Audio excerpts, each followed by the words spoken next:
Magandang tanghali po sa lahat, Luzon, Visayas, Mindanao, kung saan kayong dako ng mundo po, tayo nagbabalik dito sa aking munting channel po para mag-discuss ulit ng another coins. At ito ay ating hilig po, ayan, mangulikta ng barya, sari-saring barya ang ating mga kinokolekta. Magandang tanghali po kung saan kayong dako ng mundo po, lalong-lalo na ang aking mga subscriber po. Thank you so much po sa lahat, maraming salamat. At doon sa nanonood sa aking FB page po, maraming salamat din po. Thank you so much din po. God bless po sa lahat. Ang pag-usapan po natin ngayon ay pera po ng NGC. At ito ay aking bibilin, kaya ito ay aking binablog ngayon at naghahanap na ako. Ayan po. Magandang tanghali po sa lahat ng kolektor kung saan kayong dako ng mundo po. Lalo-lalo na ang ating mga senior citizen po kung saan kayong dako ng mundo. Ayan po, special shoutout ko lang ang aking mother, diyan po sa aking mother sa Dumpay, Basista, Pangasinan po. Ayan, masantos na ugtuyod ta namin at saka doon sa parting Isabela po, lahat po, buhay po lahat ng Ilocano po sa Samonte, Quezon, Isabela, Pinto family po. Magandang tanghali po mga Ilocano po. Ayan.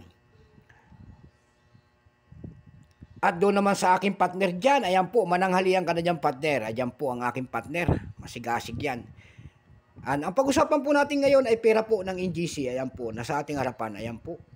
At ito, kung sino mayroon dyan, mag-comment dyan, at ito ay aking bibilin, ayan po. Kaya ito ay aking ibinlog ngayon. Ayan, bago tayo magsimula sa ating talakayan, kilalanin mo muna natin siya. Issue, Philippines po, period, Republic, 1946, up to date po, type, standard circulation, coins, years, 2017 hanggang 2020. Value nito, 10 pesos po, currency, piso, 1967, up to date po. Composition po nito, nickel-plated steel, namamagnito yan, akin ang magnet. Ayan. Magnetic, ayan.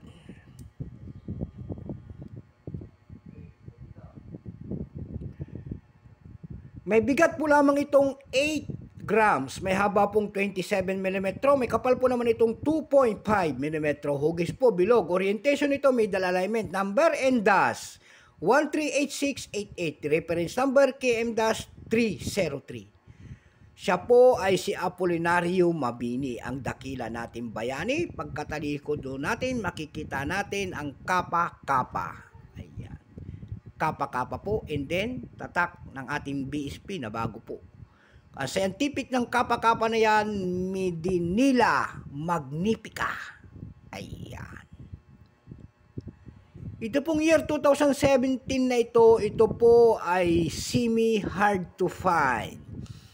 Hindi na po basta-basta nakikita ito at napakahirap na rin hanapin po. Baka kayo'y magtaka. Ayan. Ito po ay may 15%. Wala pa pong mintage kung ilang piraso ang ginawa ng ating Bangko Sentral at ito po ay ginagamit pa. Ayan po.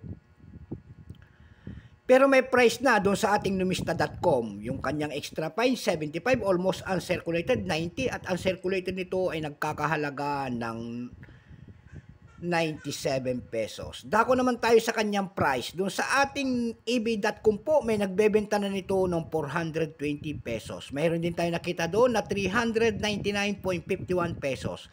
Sa carousel page po, may nagbebenta na nito ng 150 pesos. At saka 350 pesos. Wala nang maibibigay pang update ng price. At yan po ay sagad na. Yun na lamang po ang aking may babahaging kanyang presyo. So hanggang dito na lamang po, Luzon, Visayas, Mindanao, kung saan kayong dako ng mundo po. Keep safe po sa lahat, and God bless.